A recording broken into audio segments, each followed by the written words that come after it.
पिता जादूगर और बेटा भी जादूगर। फर्क सिर्फ इतना कि पिता देश में घूम घूम कर जादू के शोज किया करते थे और बेटा देश की राजनीति में अपना जादू चलाता है। जादू भी ऐसा कि अपने जीवन के शुरुआती चुनाव हारने के बाद भी राजस्थान के जोधपुर की सरदारपुरा सीट पर 1998 से लेके अब तक विधायक है। राजनीति का इतना अव्वल धुरंधर और दूरदर्शी कि जब इमरजेंसी हटने के बाद कांग्रेस को देश भर में चुनावी कैंडिडेट मिलने मुश्किल हो रहे थे, तब हार निश्चित होने के बावजूद भी कांग्रेस के आने वाले भविष्य को समझते हुए हाईकमान से टिकट प्राप्त की। राजनीति की ललक इतनी कि अपने पहले चुनाव में पैसे की कमी को पूरा करने के लिए अपनी इकलौती बाइक बेच दी। अपने पक्ष के विधायकों में पकड़ इतनी कि विधायक मुख्यमंत्री जी के लिए पार्टी की आला कमान से भी टकरा गए और मेहनती ऐसे कि जब कार्यकर्ता नहीं थे तो खुद ही अपने दोस्त की बाइक पर घूमते हुए खुद के ही चुनाव के पोस्टर चिपका दिए। जुगाड़ू ऐसे कि जब कार्यालय के पैसे नहीं थे तो अपने दोस्त के हेयर सैलून में ही अपना चुनावी कार्यालय बना लिया। मैं बात कर रहा हूं जोधपुर की सरदारपुरा कॉन्स्टिट्यूएंसी के सरदार, राजस्थान के 3 बार के मुख्यमंत्री और राजनीति के जादूगर कहे जाने वाले अशोक गहलोत की। नमस्कार, मेरा नाम आदर्श चौधरी है और आप देख रहे हैं बिग वाई मीडिया की स्पेशल सीरीज जन नेता, जहां हम आपको बताते हैं देश भर के अलग अलग नेताओं के जीवन की कहानियां। आज के वीडियो में हम बात करेंगे राजस्थान की राजनीति के जादूगर अशोक गहलोत की। अशोक गहलोत का जन्म 3 मई 1951 में जोधपुर के एक आम परिवार में सेवा देवी और लक्ष्मण सिंह गहलोत के घर हुआ। उनके पिता बाबा लक्ष्मण सिंह गहलोत पेशे से एक जादूगर थे और अलग अलग जगह घूम के लोगों को अपना जादू दिखाया करते थे।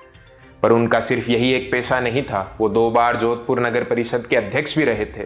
इसके अलावा उन्होंने माइनिंग और कॉन्ट्रैक्टर का काम भी किया था।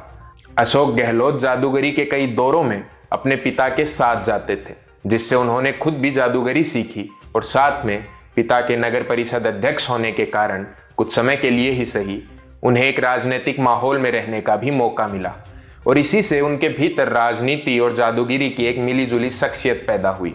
अशोक पढ़ाई के भी शौकीन थे। 12वीं क्लास पास करने के बाद वे जोधपुर की जय नारायण व्यास यूनिवर्सिटी में चले गए और वहां एडमिशन के बाद जोधपुर स्थित गांधी शांति प्रतिष्ठान में आना जाना शुरू कर दिया।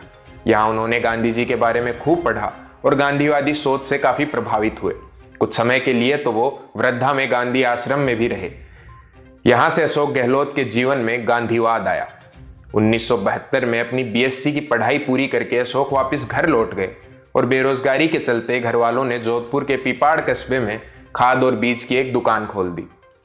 लेकिन यह दुकान इतनी नहीं चली तो गहलोत ने अपनी आगे की पढ़ाई पूरी करने का मन बनाया और एमए इकोनॉमिक्स में एडमिशन ले लिया। साथ ही इस बार उन्होंने एनएसयूआई भी ज्वाइन कर ली। फिर यूनिवर्सिटी से महासचिव पद के लिए चुनाव भी लड़ा पर हार गए। फिर 1973 में अशोक गहलोत को एनएसयूआई का प्रदेश अध्यक्ष बनाया गया और इस पद पर अशोक गहलोत 1979 तक रहे। पर इसी दौरान अशोक गहलोत ने फिर एक बार चुनाव लड़ा और इस बार एमएलए का चुनाव। 1977 में देश से इमरजेंसी बस हटी ही थी और जनता में कांग्रेस के खिलाफ नाराजगी थी और इसी समय चुनाव भी होने थे। यह समय ऐसा था कि कोई भी कांग्रेस की टिकट पर चुनाव नहीं लड़ना चाहता था। सबको डर था कि जनता की नाराजगी के कारण चुनाव हार जाएंगे। ऐसे में जोधपुर के सरदारपुरा इलाके से अशोक गहलोत चुनावी रण में उतरने के लिए तैयार हुए। उन्हें भी पता था कि हार निश्चित है, पर उन्हें यह भी पता था कि सिर्फ यही कांग्रेस का अंत नहीं होगा, कांग्रेस फिर से उठेगी और इसी सोच के साथ उन्होंने चुनाव की तैयारी शुरू कर दी। पर उन्हें पैसे की कमी का सामना करना पड़ा, जिससे उबरने के लिए अशोक गहलोत ने अपनी इकलौती बाइक बेच दी, जिसके बदले उन्हें 4000 रुपए मिले और इन्हीं 4000 रुपए में उन्होंने चुनाव लड़े। चुनाव का नतीजा आया और जनता पार्टी के माधव सिंह ने 4329 वोटों से अशोक गहलोत को हरा दिया। एमएलए का चुनाव गहलोत हार गए। फिर इसके बाद 1980 में सांसद के चुनाव आए और अशोक गहलोत ने फिर से एक बार चुनावी रण में उतरने का फैसला लिया और फिर से कांग्रेस से टिकट ली। पर इस बार चुनाव में गहलोत के पास फिर से पैसे नहीं थे और ना ही कार्यालय था, तो उन्होंने अपने दोस्त रघुवीर सेन के हेयर सैलून को अपना दफ्तर बनाया और अपने उसी दोस्त की बाइक का इस्तेमाल कर पूरे जोधपुर में चुनाव प्रचार किया। हालत यह थी कि प्रचार में नेताजी ने खुद के पोस्टर खुद ही लगाए और यह मेहनत और संघर्ष अशोक गहलोत के काम आया और जनता पार्टी के बलबीर सिंह कछवाहा को गहलोत ने 52,519 वोटों से हरा दिया। यह चुनाव जीतने के बाद गहलोत को 1982 में हुए मंत्रिमंडल विस्तार में पर्यटन और नागरिक उड्डयन मंत्रालय में उप मंत्री का पद मिला, जिससे गहलोत राजनीति में स्थापित हो गए।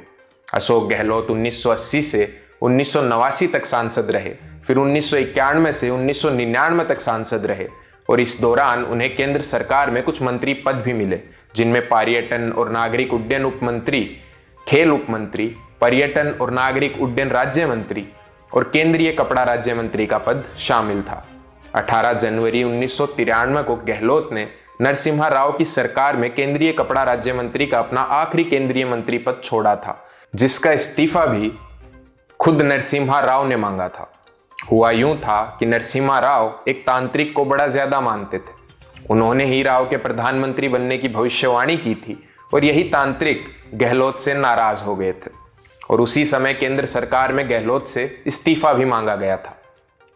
नाराजगी के कुछ कारण थे। एक बार अशोक गहलोत और वह तांत्रिक, जिसका नाम चंद्रा स्वामी है, एक ही फ्लाइट में सफर कर रहे थे। उस समय चंद्रा स्वामी का रुतबा इतना था कि राव सरकार के मंत्री मिलते ही बाबा के पांव छुआ करते थे, लेकिन फ्लाइट में अशोक गहलोत ने ऐसा नहीं किया। यह बात चंद्रा स्वामी को काफी बुरी लगी। फिर एक रैली में जिसमें चंद्रा स्वामी आ रहे थे, अशोक गहलोत ने आने से मना कर दिया। इन दो कारणों के कारण चंद्रा स्वामी को अशोक गहलोत से काफी नाराजगी हुई। मंत्री पद से इस्तीफा देकर अशोक गहलोत वापिस राजस्थान लौट गए। उस समय राजस्थान में बीजेपी के भैरव सिंह शेखावत की सरकार थी और यह सरकार 1998 तक चली। फिर 1998 में कांग्रेस ने राजस्थान में जीत हासिल की और अशोक गहलोत पहली बार राजस्थान के मुख्यमंत्री बने। उनके इस मुख्यमंत्री के कार्यकाल में राजस्थान में भयंकर सूखा पड़ा और इस सूखे के कारण होने वाले नुकसान से बचने के लिए गहलोत सरकार ने जो कदम उठाए, उन्हें पूरे देश में सराहा गया। Ashok Gehlot food for work योजना लाए, जिससे अकाल में भी लोगों के घर तक खाना पहुंच पाया। 50 किलो अनाज अकाल पीड़ितों को गहलोत सरकार ने मुफ्त में बांटा, गांव-गांव तक पानी के टैंकर पहुंचाए और 1.16 बिलियन रुपए वाटर सप्लाई, टैंकर रिपेयर और दवाइयों के लिए बिना ब्याज के लोगों को मुहैया कराए। इसके अलावा जोधपुर में वेटनरी कैंप्स भी लगाए, जिनमें करीब 5 लाख पशुओं का इलाज हुआ था। गहलोत का मुख्यमंत्री कार्यकाल दिसंबर 2023 तक रहा और फिर उसके बाद 2008 से 2013 और 2018 से 2023 तक 2 और कार्यकाल रहे। अशोक गहलोत को मुख्यमंत्री की यह कुर्सी इतनी पसंद आई कि सितंबर 2022 में उन्होंने आला कमान से गहलोत को कांग्रेस अध्यक्ष के चुनाव लड़ने के आए आदेश को भी नकार दिया। हालांकि उन्होंने सामने से मना नहीं किया, पर जब कांग्रेस ने मल्लिकार्जुन खड़गे और अजय माकन को राजस्थान के सभी विधायकों से मिलने और इस मामले में बात करने भेजा, तो गहलोत खेमे के 90 विधायक मीटिंग स्थल को छोड़कर गहलोत के खास शांति धारीवाल के बंगले पर पहुंचने लगे। इतना ही नहीं, जब कांग्रेस ने गहलोत को पार्टी अध्यक्ष बना सचिन पायलट को मुख्यमंत्री बनाने का प्लान किया, तब भी लगभग 82 विधायक इस्तीफा लेके स्पीकर सीपी जोशी के पास पहुंच गए थे। अशोक गहलोत की अपने राज्य पर पकड़ और राजनीति की समझ बहुत ही अव्वल दर्जे की है, जिससे सभी नेता सीख सकते हैं। आज की कहानी में बस इतना ही। आपको वीडियो कैसा लगा और अशोक गहलोत के बारे में आपकी क्या राय है, नीचे कमेंट करके जरूर बताएं। ऐसे ही और भी वीडियोस के लिए देखते रहिए बिग वाई, नए भारत का नया मीडिया।